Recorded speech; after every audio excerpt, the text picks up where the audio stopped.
Hey folks, welcome back to the channel. So I apologize, I've been out for a little while and I'm actually reshooting the beginning of this episode because of it. But I've had a couple of things going on at work, and then of course we had a little bit of a holiday with Easter there. So I got a little wrapped up and everything, but I'm back on the horse with these two Les Pauls and I'm going to get started today with the tuners.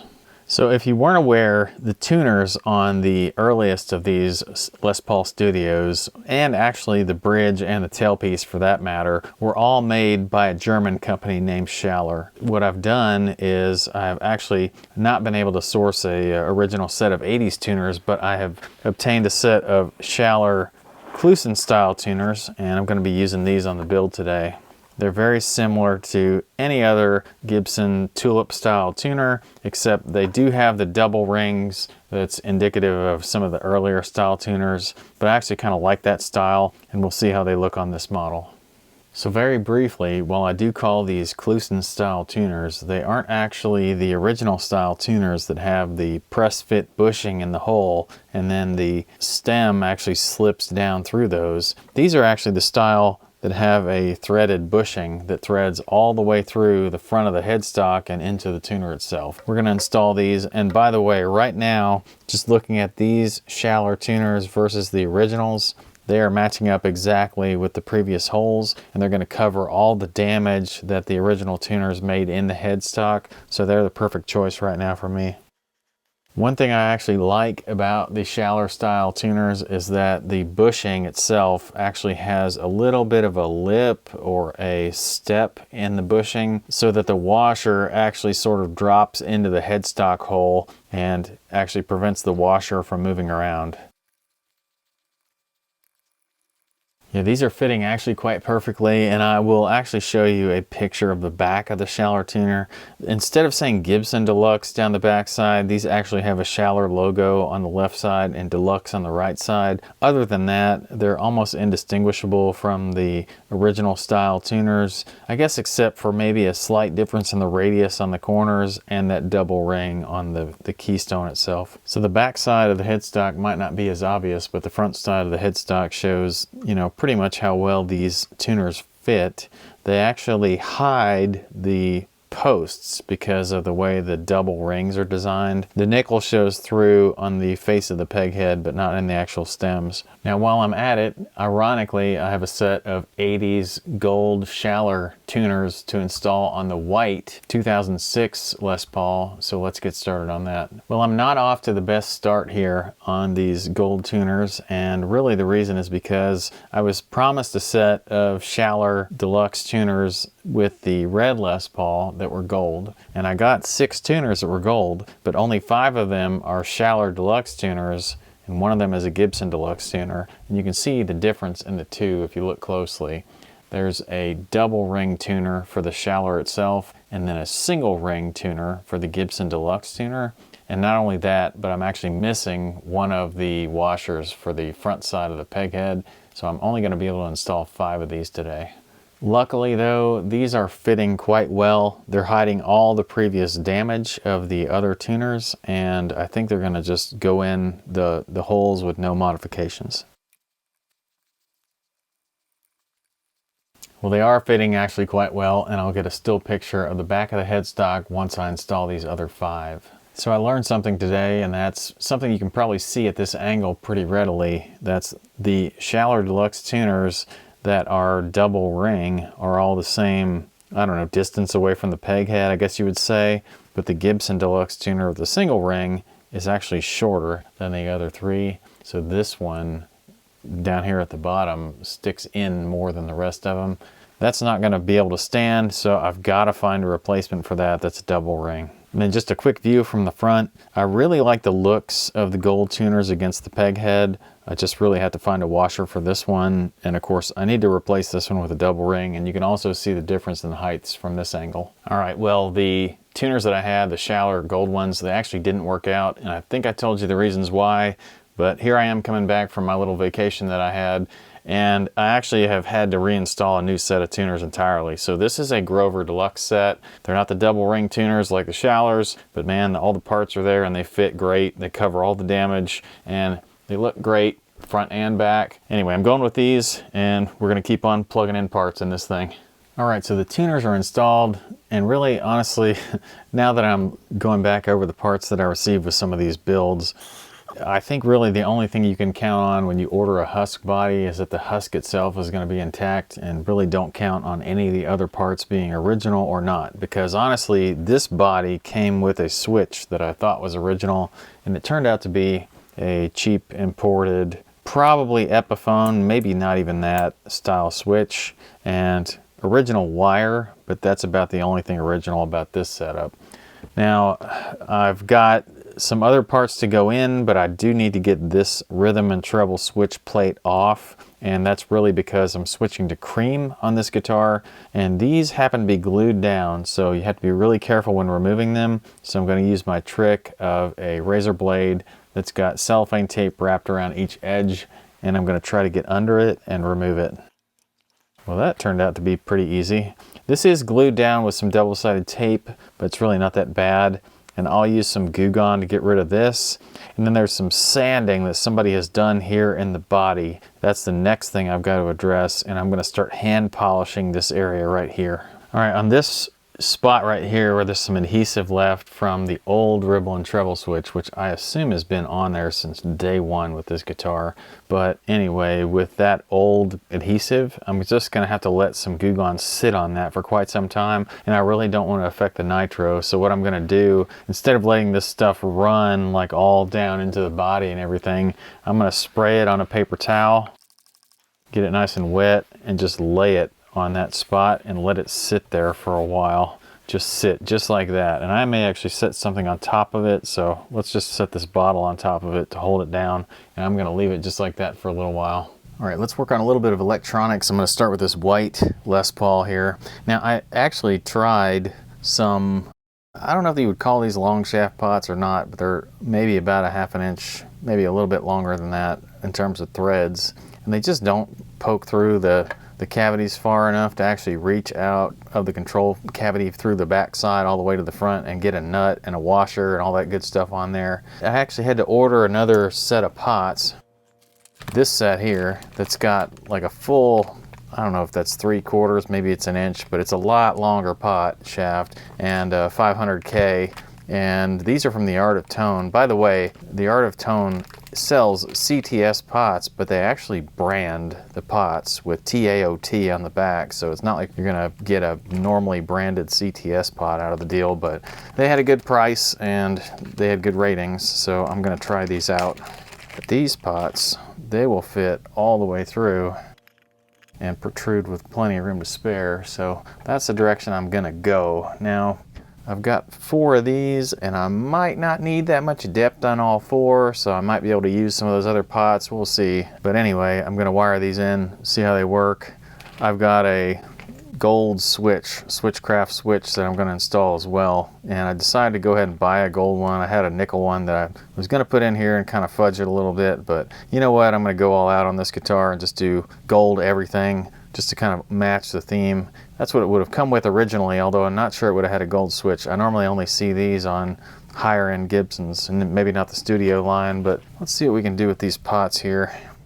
So these are going to take a washer, or a nut rather, on the base of the shaft, and then they'll take a toothed washer, or whatever you're going to call those, kind of a lock washer.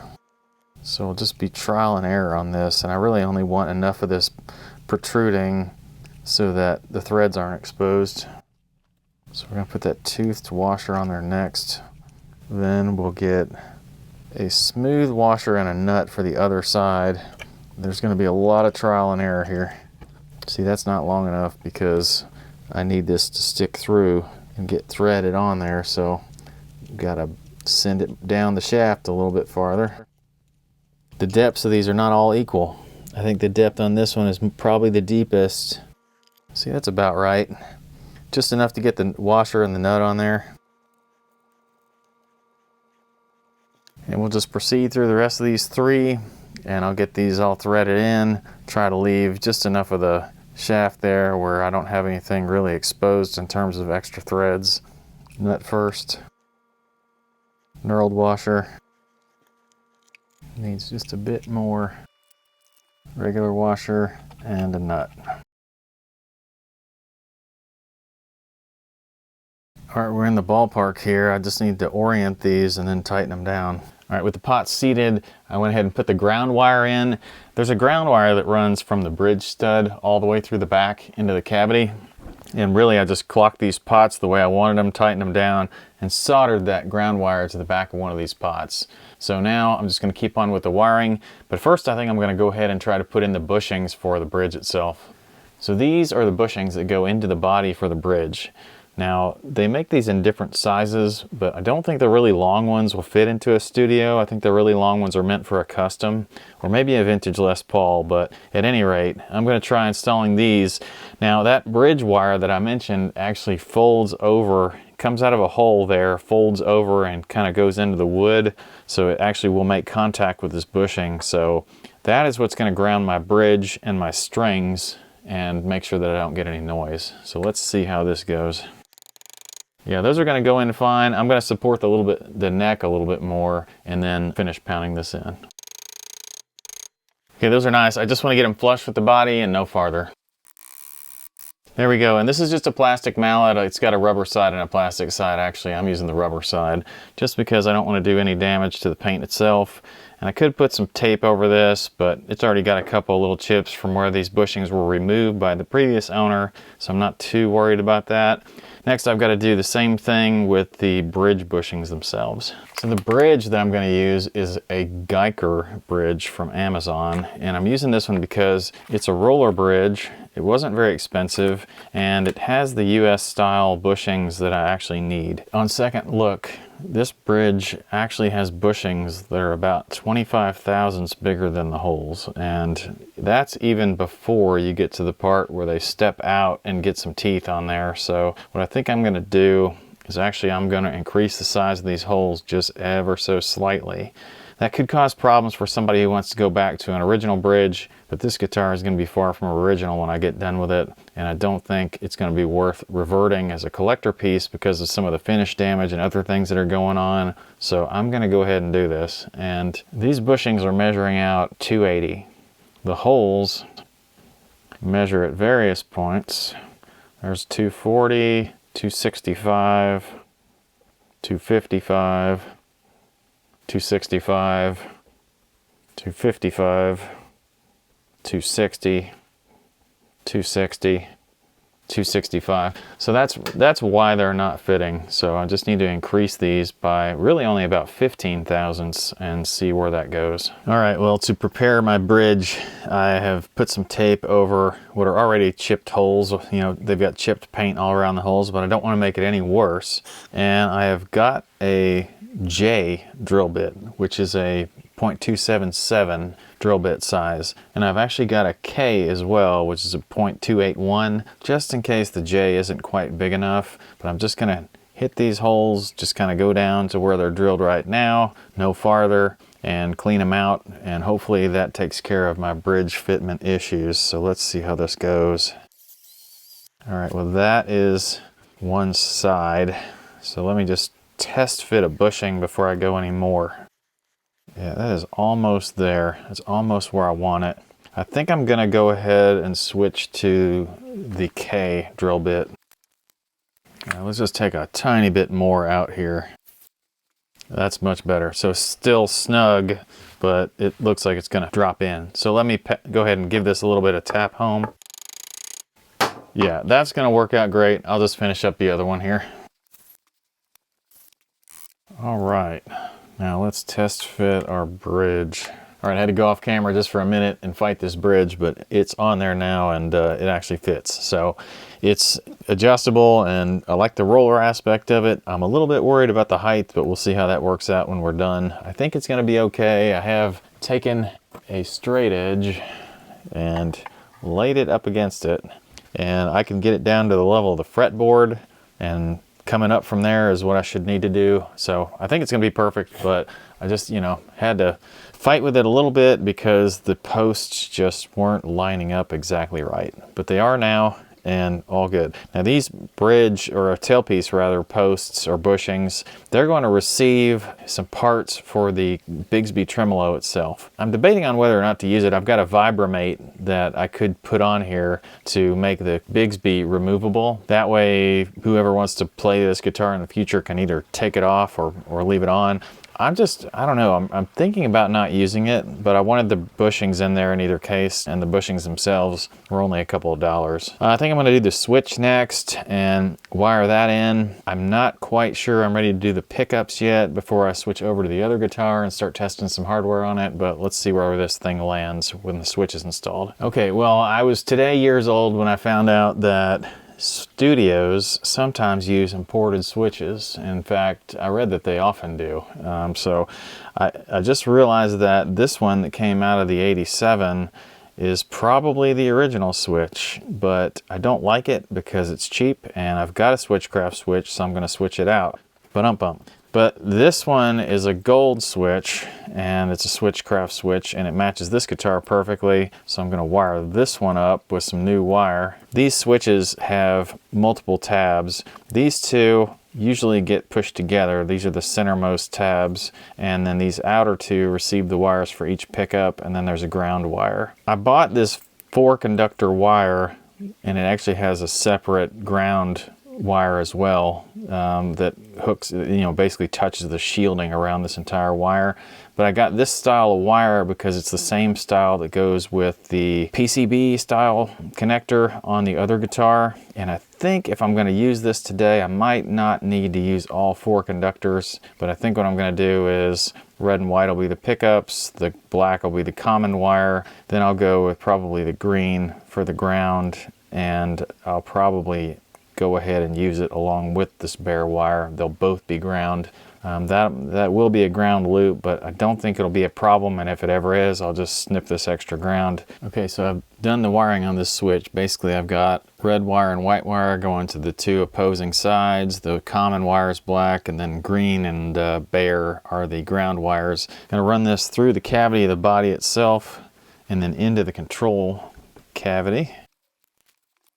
Okay, perfect. So that will sit like that, and I've got a black rhythm and treble plate, which I'm actually going to probably end up taking this off and putting some adhesive under it later, but I'm just going to loosely install this for now. Perfect. Okay, so now we've got to do some wiring in the cavity here. All right, I'm going to leave the rest of the wiring for another episode, but I appreciate you guys hanging out with me. I promised I'll get my next episode out in a more timely manner, and I love it when you guys hit like, I love it when you guys comment, I really love these subscriptions, and I'll see you guys next time.